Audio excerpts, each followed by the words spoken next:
கூப்பிடுறேன்னு சொல்லிட்டு இவ்வளோ நேரம் ஆச்சு, இன்னும் அவள் கூப்பிடவே இல்லையே. நானே அவளுக்கு ஃபோன் பண்ண என்ன? டேய், இதை சொல்கிற வரைக்கும் எனக்கு டென்ஷன் தீராதுரா. இந்த பொறுமைக்கும் ஒரு எல்லை உண்டுன்னு சொல்லுவாங்கல்ல, அந்த மாதிரி இருக்கு.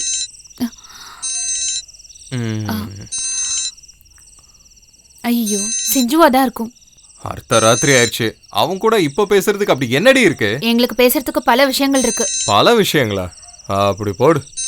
என்னடே, என்ன கலாய்க்கிறியா நீ? எதுக்கு இவ்ளோ டென்ஷன் ஆகுறீங்க? நீங்க கூட தான் அர்த்தராத்திரில எத்தனையோ பேர் கூட பேசிட்டு இருக்கீங்க. அவங்க கூட இந்த நேரத்துல இப்படி பேசி ரசிச்சிட்டு இருக்கீங்களே, அதெல்லாம் எதுக்குன்னு நான் என்னைக்காவது கேட்டிருக்கேனா? தப்புங்கறியா? இல்ல, கேட்காம இருந்ததுதான் என்னோட தப்பு.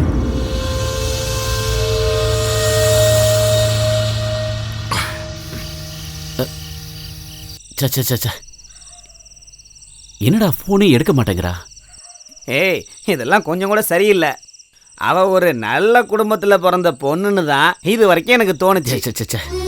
டேய், அவகிட்ட எனக்கு தனியா சில விஷயங்கள் பேசியே ஆகணும்டா. அதையெல்லாம் அவகிட்ட நான் சொல்லி முடிக்கலன்னு வையே, எனக்கு தூக்கமே வராது. உங்ககிட்ட அவ ஒரு நல்ல ஃப்ரெண்டா தான் பழகிட்டு இருக்கா. அத நீ முதல்ல புரிஞ்சுக்க. டேய், கிடைக்காத திராட்சை முதல்ல புளிக்கும், அதுக்கப்புறம் அது இனிக்கும். அதே மாதிரி தான்டா இந்த விஷயமும். அது உனக்கு அப்புறமா புரியும். ரமண்டையா, என்ன முட்டாளாக்கணும்னு பார்க்காத. அவ்வளவு சீக்கிரம் நான் ஏமாற மாட்டேன்.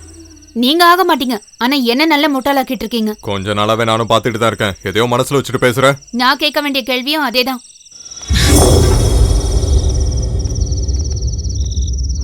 டென்ஷன் ஆயிட்டாரு, செம்ம டென்ஷன் ஆயிட்டாரு. டென்ஷன் ஆகலனாலும் நான் டென்ஷன் ஆக்குவேன். ஹலோ செஞ்சு, சொல்லு. செஞ்சு பஞ்ச பரதேசி. நான் ஃபோன் பண்றேன்னு சொன்னேன்ல. ஓ, கங்க்ராட்ஸ். நான் எப்பவும் மனசார கடவுள்கிட்ட உனக்காக வேண்டிக்கிட்டே தான் இருப்பேன். நான் கொஞ்சம் பிஸியா இருந்துட்டேன், அதான் நீ கூப்பிடும்போது என்னால ஃபோன் எடுக்க முடியல. உன் ஆட்டத்தை பார்க்க கண்டிப்பா நான் வருவேன். என்னால வராம இருக்க முடியுமா? ஐயே, இந்த அளவுக்கு காமெடி சொல்றதுக்கு யாரு? வடிவேலோட தம்பியா என்ன?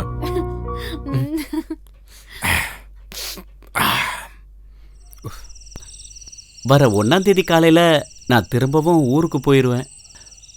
சரி, இனி நாம எப்ப நேர்ல சந்திக்கிறது? இதெல்லாம் ஒரு பெரிய விஷயமா? இப்பதான் வாட்ஸ்அப் ஃபேஸ்புக்லாம் இருக்குல்ல. சரி, ஒன்னு கேக்குறேன்னு நீ தப்பா எடுத்துக்க கூடாது. இதுல என்ன இருக்கு செஞ்சு? தைரியமா கேளு. சொல்லட்டுமா?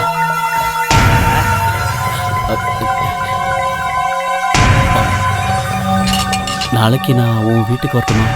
இல்ல, நீ பயப்பட வேண்டிய அவசியம் எதுவும் இல்லை.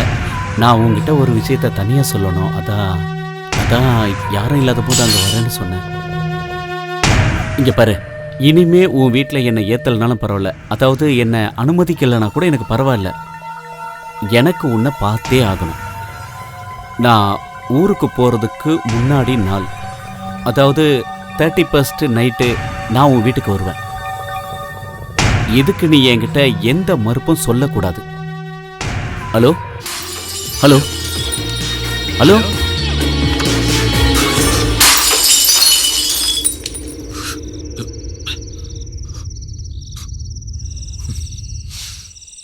ஹலோ ஹலோ ஏன் எதுவும் பேச மாட்டேங்கிற? ஹலோ, நான் சொன்னது எதுவும் உனக்கு கேட்கலையா? நான் எல்லாமே கேட்டேன்.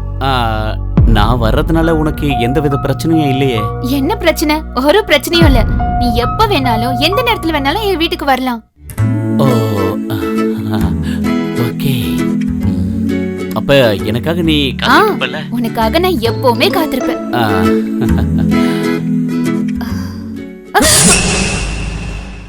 ஹலோ, அப்ப நான்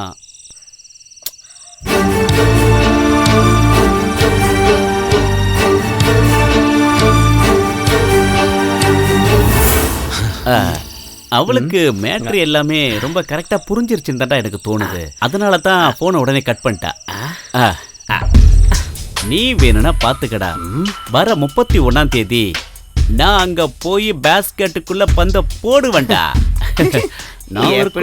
கடைசியில இன்னும் ஒரு குடும்பத்தையும் கெடுக்க போறேன். நீ செஞ்ச சாப்பாடுலாம் எனக்கு தேவையில்ல, அவங்கிட்டே கொண்டு போய் கொடு. புருஷனுக்கு பரிமாறுறதுக்கு அவளுக்கு டைம் இல்லையா? போனை வச்சுக்கிட்டு என்னமா சொல்லு விடுற? அவங்க கூட போயிட வேண்டியதானே? தண்ணி அடிச்சிட்டு தேவையில்லாம பேசிட்டு இருந்தீங்க. உன் தேவை என்னன்னு எனக்கு புரிஞ்சு போச்சு, அதானே அப்படி பேசுனேன்.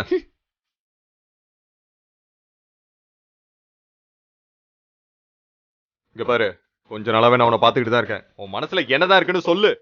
நிறைய இருக்கு, அதெல்லாம் உங்ககிட்ட சொல்லிட்டு இருக்க முடியாது. என்னது சொல்ல முடியாதா? அப்போ உன் இஷ்டப்படி இருக்கலாம்னு பாக்குறியா? அதெல்லாம் என்கிட்ட நடக்காது. அதேதான் நானும் சொல்ல வந்தேன்.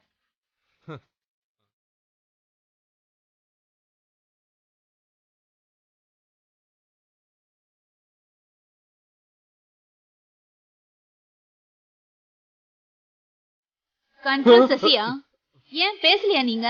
அது எனக்கு தோணும் போது நான் பேசிக்கிறேன். பேச்சோட ஏன் நிறுத்துறீங்க? அவ கூடயே போய் வாழ வேண்டியதானே?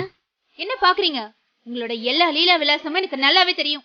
கண்ட்ரோலர் சசியா, சசி. இந்த சசிங்கிறது ஒரு பொண்ணுதான், ஆனா நீ நினைக்கிற மாதிரி எல்லாம் ஒண்ணும் இல்ல. அவ எனக்கு தங்கச்சி மாதிரி தான். உங்களுக்கு தான் கூட பிறந்த தங்கச்சி இருக்காளே, அவளை போய் பாக்குறதுக்கு உங்களுக்கு நேரம் இல்ல. ஆனா ஊர்ல இருக்கிற எவ்வளவு பிடிச்சு உங்க தங்கச்சி ஆக்குறீங்களா? இவளுக்கு என்ன சொல்லி புரிய வைக்கிறது? உங்களை மாதிரி ஆம்பளைங்களுக்கு இதுவே வழக்கமா போச்சு. கொஞ்சம் கூட வெக்கமே இல்லையா உங்களுக்கு? ஆரம்பிச்சிட்டானே. இந்த மாதிரி ஒருத்தைய வச்சுக்கிட்டு நீங்க இவ்வளவு நாளா என் மேல பாசமா இருக்கிற மாதிரி நடிச்சிட்டு இருந்தீங்கல்ல. உங்களை மாதிரி ஒரு துரோகிய நான் பார்த்ததே இல்ல. இதுல அந்த காலத்துல ஒரு பெரிய விஷயமே இல்ல. ஊர்ல இருக்கிற எல்லா ஆம்பளைங்களுக்கும் இந்த மாதிரி ஒரு தங்கச்சி இருக்காங்க. அப்ப இந்த ஊர்ல இருக்கிற பொம்பளைங்களுக்கும் இந்த மாதிரி ஒரு அண்ணனுங்களும் இருப்பாங்க. அப்படி போற பொம்பளைங்களை ஊர்க்காரங்க வேற மாதிரி தான் சொல்லுவாங்க. சொல்லட்டும், உங்க பொண்டாட்டி அந்த மாதிரி கூப்பிடுறதுல எந்த தப்பும் இல்ல.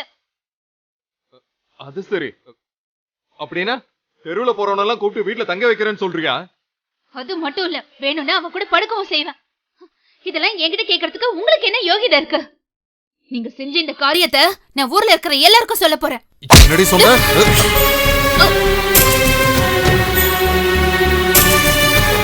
நினைப்போட என் கூட நீ வாழலாம் நினைச்சேன்னா யாருக்கும் எந்த சந்தேகம் போறாம உன்னை கொண்டு புதைச்சிருவேன்.